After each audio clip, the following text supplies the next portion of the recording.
हम भारत के पहले तोप कारखाने की तरफ बढ़ रहे थे, जिसे राजा मानसिंह ने 16वीं शताब्दी में बनवाया था। लेकिन उस कारखाने से पहले हमें कुछ ऐसा मिला जिस पर हम यकीन नहीं कर पाए।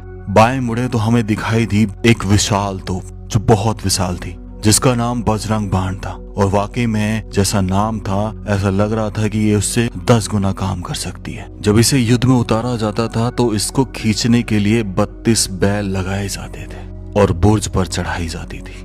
इस पर बनी ये 2 मछलियां और आगे ये निशाना साधने के लिए बनाए गए। आज भी इस तोप की पूजा राजशाही परिवार करने आता है दशहरे के दिन। और रखी ये गाड़ियां, ये वो गाड़ियां हैं जिन पर अक्सर तोपों को खींचा जाता था युद्ध के दौरान। और ये तोप बिल्कुल अलग है।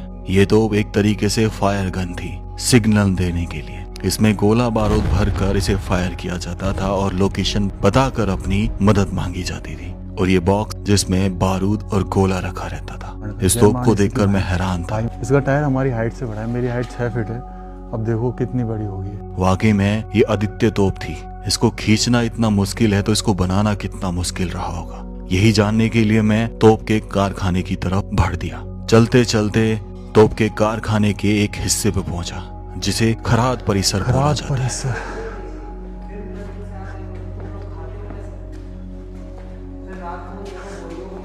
था ना, यहाँ पे इस तोप को गोला किया जाता था। ये दिख रहा है ये। यहाँ पर आप देख रहे हैं इन सांचों को, मिट्टी से ढले सांचों को, जिनमें तोप का घोल भरा जाता था अष्ट धातु का। और फिर उसको ड्रिल किया जाता था, यानी उसके मुख पर छेद किया जाता था। ये वो जगह है और इस जगह को चलाते थे 8 बैल। कहाँ से? इसके पीछे की ओर बने इस दरवाजे से।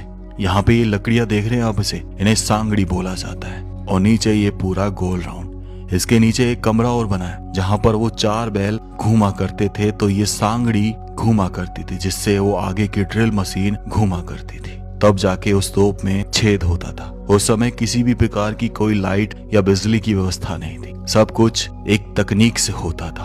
अब सबसे बड़ी बात थी कि वो ढांचे में घोल कैसे तैयार किया जाता था अष्ट धातु का। सामने अगर आप ये देखेंगे तो ये भट्टी है, वो भट्टी जिसमें तोप तैयार की जाती थी। इस दरवाजे से अंदर तोप के अष्ट धातु डाले जाते थे और पीछे की तरफ यहाँ पर लकड़ियों और कोयलों में आग लगाई जाती थी। वो जानते हैं ये गली सी क्यों बनी हुई है? क्योंकि हवा नॉर्थ से साउथ की तरफ चलती है, यानी उत्तर से दक्षिण।